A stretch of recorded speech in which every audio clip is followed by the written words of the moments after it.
Hello students, we are starting with lesson number 9, Money Market and Capital Market in India. सबसे पहले देखते हैं financial market क्या होता है. फाइनेंस के बारे में बात करें. You know that finance is a life blood of business. अगर पैसा नहीं है तो कोई भी बिजनेस नहीं हो सकता. Finance is the backbone of the economy. कोई भी इंडिविजुअल हो, कोई भी बिजनेस हाउस हो या गवर्नमेंट हो, सबको बिजनेस के लिए, सबको काम करने के लिए फंड्स की ज़रूरत पड़ती है, फाइनेंस की ज़रूरत पड़ती है. तो कहते हैं the financial system of the country is responsible for the mobilisation and allocation of funds. अभी देखते हैं इंडियन फाइनेंशियल सिस्टम कितनी चीज़ों का मिलके बना है. बेसिकली 4. वो है financial institutions, financial markets, financial instruments and financial services. तो यहाँ हम डिटेल में फाइनेंशियल मार्केट के बारे में स्टडी कर रहे हैं. सबसे पहले फाइनेंशियल मार्केट देखिए. Financial market refers to the market where sale and purchase of financial assets such as bonds, stocks, derivatives, government securities, foreign currencies etcetera is taken. यानी कि एक ऐसी मार्केट है जहां सेल परचेज होता है फाइनेंशियल एसेट्स का. वो फाइनेंशियल एसेट्स बॉन्ड्स हो सकते हैं, स्टॉक्स हो सकते हैं, डेरिवेटिव्स हो सकती हैं, गवर्नमेंट की सिक्योरिटीज़ हो सकती हैं. बॉन्ड्स के बारे में भी आपने पढ़ा है, स्टॉक्स के बारे में पढ़ा है.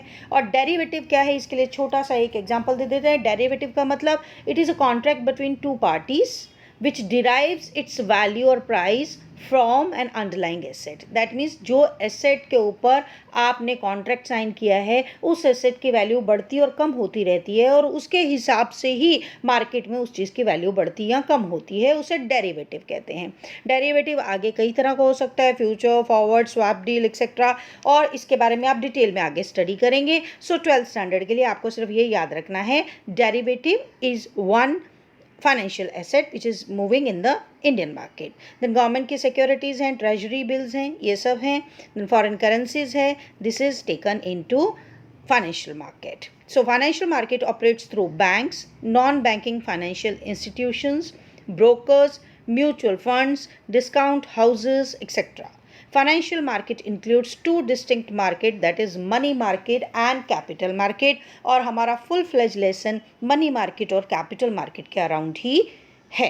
So financial market in India is divided into two types of market. One is money market and the other one is capital market. अभी आज हम टॉपिक जो कवर करेंगे वो है money market. So let us discuss about money market in India. सबसे ज़रूरी आपको याद रखना है, money market refers to short term funds market. Short term fund किसे कहेंगे, जो फंड मैक्सिमम 1 ईयर या लेस देन 1 ईयर का होता है. So money market is a market for lending and borrowing of short term funds. It is a market for near money, that is short term instruments such as trade bills, government securities, promissory notes etc. Such instruments are highly liquid, यानी कि आसानी से आप उसे cash में convert कर सकते हैं. They are less risky and easily marketable with the maturity period of 1 year or less than 1 year. So आपको immediately याद आना चाहिए, money market means short term funds market and it is up to maximum of 1 year. अभी structure of money market की बात करें. Structure of money market क्या है. The money market in India is dichotomous. It comprises of organized and unorganized sector. So very important, organized and unorganized sector. Organized sector itself includes RBI, commercial banks, cooperative banks, developmental financial institutions, discount and finance house of India. So organized मतलब जिसमें rules and regulation जो है RBI के apply होते हैं और उसके ऊपर फुल कंट्रोल रहता है आरबीआई का, that is organise sector. Unorganise sector जिसमें आरबीआई का कंट्रोल नहीं है. They can be indigenous bankers, money lenders and unregulated non banking financial intermediaries. अभी इसके बारे में हम डिटेल में स्टडी करते हैं. सेम चीज़ों को आपको चार्ट फॉर्मेट में दिखाया गया है. ऑर्गेनाइज सेक्टर में RBI, commercial bank, cooperative bank, development financial institution, discount and finance house of India है. और अनऑर्गेनाइज सेक्टर में indigenous bankers, money lenders, unregulated non bank financial intermediaries हैं. फर्स्ट डिस्कस करते हैं ऑर्गेनाइज सेक्टर के बारे में। The organise sector of money market consist of reserve bank of India, commercial bank, cooperative bank, regulated financial intermediaries, etc. Let us now discuss the organized sector of the money market in India in detail. First आता है उसमें आपका reserve bank of India. Every country in the world has a central bank which is the apex of the banking system, यानी कि ये पूरे banking system का big boss है। एपेक्स इंस्टीट्यूशन है आपके फाइनेंशियल इंस्टीट्यूशन की या फाइनेंशियल सिस्टम की कंट्री के। It is entrusted with the responsibility of regulating the money market in the country. हमारे पूरे देश में मनी मार्केट या मनी फ्लो को देखना, उसका रोकथाम करना, सप्लाई को बढ़ाना या कम करना, ये सारा का सारा काम RBI ही करता है। Reserve Bank of India is the central bank of our country. RBI was set up on the basis of recommendation of the Hilton Young Commission. RBI Act of 1934 provides the statutory basis of the functions of the bank. RBI commenced its operation on 1st April 1935. ये आपका objective है। When RBI started its functioning, it is 1st April 1935, but it was working as a private shareholders bank. RBI was nationalized on 1st January 1949 after independence. Now it is the most important constituent of our money market. India में तो पूरा का पूरा money market का working RBI ही देखता है। RBI is the regulator of all financial market system in India. Second is commercial bank. Commercial bank act as intermediaries in the country's financial system to bring the savers and investors together. They are profit-seeking financial institutions. Acceptance of deposits and granting loans and advances are the primary functions of commercial banks. यानी कि commercial bank, they accept the deposit and they give loans and advances to those who want to function. Commercial bank plays an important role in mobilizing saving and allocating them to various sectors of the economy. It includes both scheduled commercial bank and non-scheduled commercial banks. Scheduled commercial banks are those included in the second schedule of the Reserve Bank of India Act 1934. यानी कि scheduled bank किसे कहा जाता है? जिन्होंने अपना registration करवाया हुआ है RBI Act 1934 में in terms of ownership and function. Commercial bank in India can be classified into 4 categories. They are public sector bank, which is obviously managed by government, private sector bank, group of individual जिसे manage करते हैं, regional rural banks and foreign banks. Foreign banks के बारे में आप जानते हैं, they are registered outside India but they are working in India as per the norms of RBI. C is cooperative banks. जैसे कि आपको नाम बता रहा है, कोऑपरेटिव सोसाइटी एक्ट के अंदर इसे रजिस्टर किया जाता है। Cooperative banks came into existence with the enactment of the cooperative credit societies act of 1904. Cooperative banks supplement the efforts of commercial bank by meeting the credit needs of the local population. Cooperative bank गांव खेड़े में, towns में अपनी branches को खोलते हैं ताकि commercial bank की help कर सकें और क्रेडिट पहुंचा सकें लोकल पॉपुलेशन तक. It fulfills the banking needs of the small and medium income group people.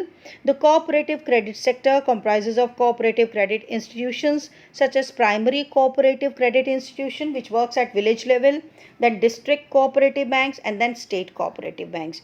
The structure is explained with the help of 3-tier cooperative credit structure. You can see the structure basis primary cooperative credit societies, they are working at village level, then district central cooperative, towns and districts में काम करती हैं, then state cooperative bank which is a apex bank of the cooperative banks and it controls the working of district and primary level bank.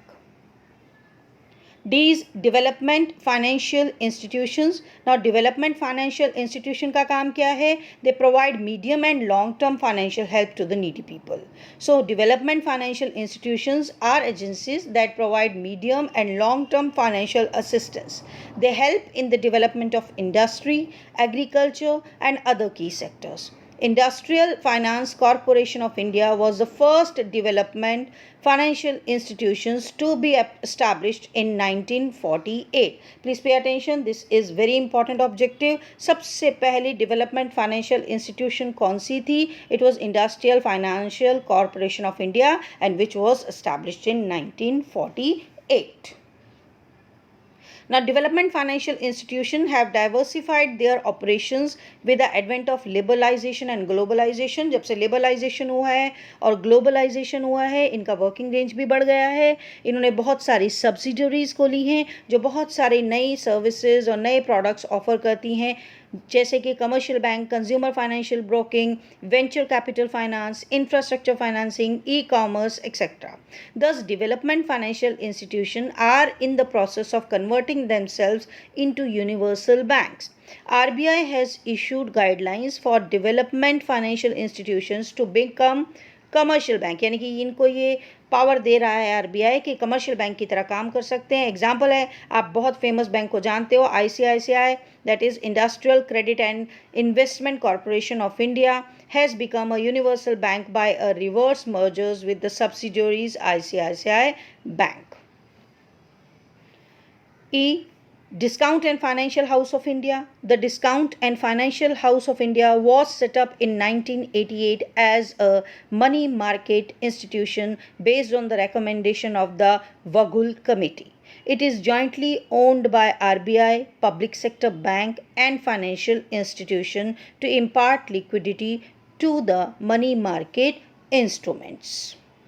यानी कि discount and financial house of India को किसने बनाया है? 3 लोग मिलके काम कर रहे हैं इसके अंदर. आरबीआई है, पब्लिक सेक्टर बैंक है और फाइनेंशियल इंस्टीट्यूशन है, और इनका काम है मनी मार्केट में लिक्विडिटी देना, यानी कि मनी सप्लाई करना.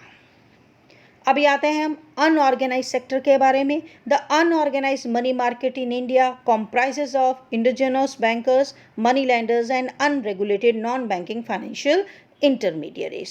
The activities of unorganized money market are largely confined to rural areas, यानी कि ज़्यादातर unorganized sector जो है वो rural area में काम करता है. पहला देखिए क्या है. पहला है indigenous bankers. They are financial intermediaries that function similar to the banks. They mostly deal in indigenous short term credit instruments such as hundi. The rate of interest differs from one market to another. Indigenous bankers are mostly confined to certain social strata. They are an important source of funds in unbanked areas and provide loan directly to agriculture, trade and industry.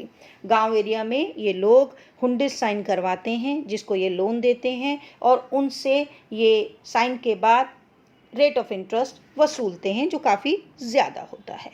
Second है हमारा money landers, unregulated unorganized sector में. They mostly operate in villages. Money lenders usually charge a high rate of interest.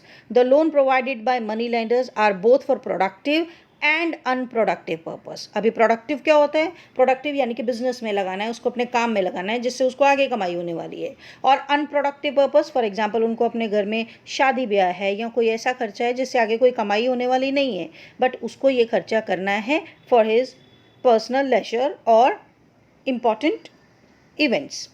Agricultural laborers, small and marginal farmers, artisans, small traders, etc. usually borrow money from these money lenders. At present, the activities of money lenders have been restricted by RBI due to their exploitative tendencies. बहुत सारी complaints थी कि money lenders exorbitant rate of interest charge करते हैं जिससे poor were getting harassed. Third है unregulated non bank financial intermediaries. They include chit funds, nidhis, loan companies, etc. Under chit fund, members make regular contribution to the fund.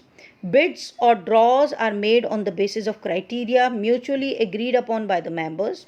Accordingly, the collected fund is given to the chosen member. Chit funds mostly operate in Kerala and Tamil Nadu. Nidhi is also a type of mutual benefit fund thriving on the contribution of its members. Loans are provided to the members at a reasonable rate of interest. Loan companies are finance companies. They provide loans to traders, small-scale industrialists, and self-employed persons. Being unregulated, they charge a high rate of interest on loans. So pay attention. Unregulated non-banking financial intermediaries क्या हैं? निधीज हैं, chit funds हैं, loan companies हैं.